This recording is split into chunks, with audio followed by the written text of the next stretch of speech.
Tonight, we are here to hold up the light. One of my favorite authors and civil rights activist, James Baldwin, said, "Not all things we face can be changed, but nothing can be changed if it is not faced." Tonight, we will honor the victims and survivors, promote awareness, and celebrate empowerment. We, as women, typically find ourselves to be the targets for various forms of abuse, especially domestic violence. We have men who, too, have a natural instinct for nurturing, protecting, and putting themselves last so that their spouses, significant others, children, or families can thrive. And men, too, are victims of domestic violence.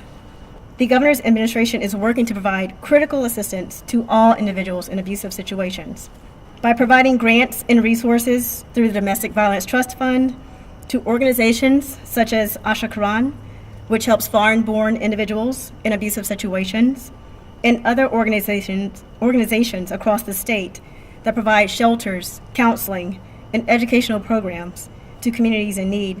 Last year, Governor Bentley, through ADECA, awarded almost $4 million to these 18 nonprofit agencies. I'm also pleased to let you know that these shelters and ACADV have begun receiving dollars from the new Domestic Violence Trust Fund that was made possible through a vote of the legislature, signed into law last year by the governor. These monies come from the state's marriage license fees. They are administered through ADECA, and these 18 nonprofits receive these dollars quarterly. These nonprofits that serve all 67 of our counties, 446 municipalities, 4.6 million Alabamians, see domestic violence survivors at their neediest. And they are true champions. Beginning this month, ALEA is providing a domestic violence card, domestic violence victim assistance card. This card will be provided to every uniformed police officer in the state that responds to a domestic violence call. We will ensure each officer completes these cards and submits them and turns them in, and we stress to them the importance of this card. This card will be completed by the responding officers and provide the victim with case and contact information about the offense and the information on resources to get help.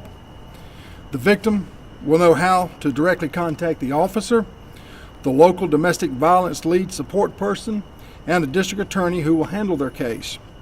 The card will also point victims to the 24-hour-a-day domestic violence helpline, where a trained counselor is always available to provide assistance, advice, and other resources. Each year across the nation, probably more than 4 million children are involved in domestic violence issues. But a child that has to live in the midst of domestic violence lives in constant fear. They cannot grow up to be productive citizens because they don't know when that next domestic violence episode is coming or that next attack is coming, whether it involves them or their mom or their dad or some other relative. So in order to keep children safe, we have got to find a way to end domestic violence.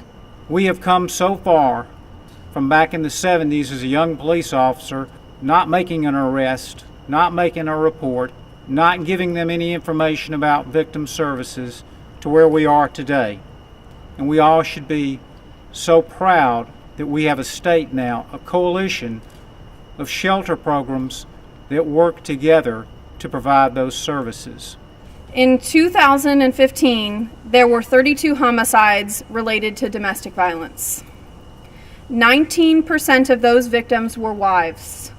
16% of those victims were husbands.